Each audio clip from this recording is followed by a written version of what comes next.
So the plug-in soil is classified in international classification system as Anthrosol. So anthropos, man, and anthropogenic soil. And there are more examples of anthropogenic soils around the world.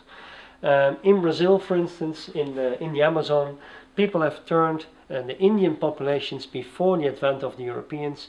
They have turned one of the poorest soils in the world into a very fertile soil by adding over generations all kind of different sources of organic material, and for instance fish bones to add phosphate to the soil, and that ultimately led to this terra preta, a very interesting soil from many aspects of science that people could produce on.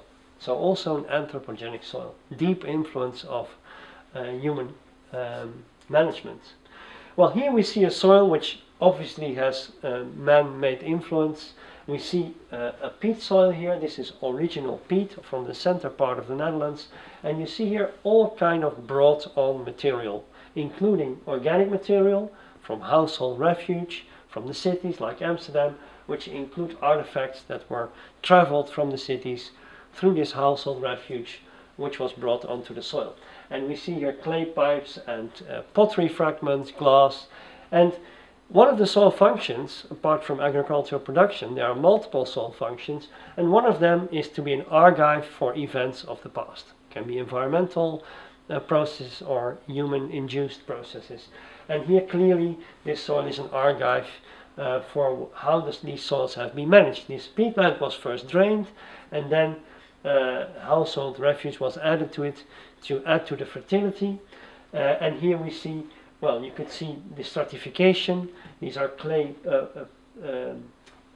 pipe fragments from the 17th century, clay pipe fragments from the 18th century. You see glass higher up in the profile when it was when glass became more affordable in households. And well, I always say if you would take this soil 200 years from now, maybe we would find first a Nokia phone and then an iPhone 6, iPhone 10. And maybe after that we find clean soil because people have grown in awareness and have become wise not to throw garbage into the soil. But this is soil as an archive, so an anthropogenic soil. And this soil we call a technosol, not an anthrosol, because it has brought on material from elsewhere, alien material, man-made material, introduced into the soil. One more example of a technosol is the city soil. Many soils are covered by cities, by buildings, by tarmac, by roads, and here we see a soil that is covered by the pavement, and below it we see sandy material, rubble, all kind of garbage, and then we see the original pot soil on which it was built. And this was a former garbage heap near Hilversum, where a TV and radio station are located. The former garbage heap, and then city of Hilversum grew, and then they needed more space, so the garbage heap was leveled, half a meter of construction sand was put on it, and then the pavement. The soil continues to function under the city, although with much more limit to the functions, but of course we still have soil, even under buildings and under pavement. So another example of a anthropogenic soil, a technosol in this case.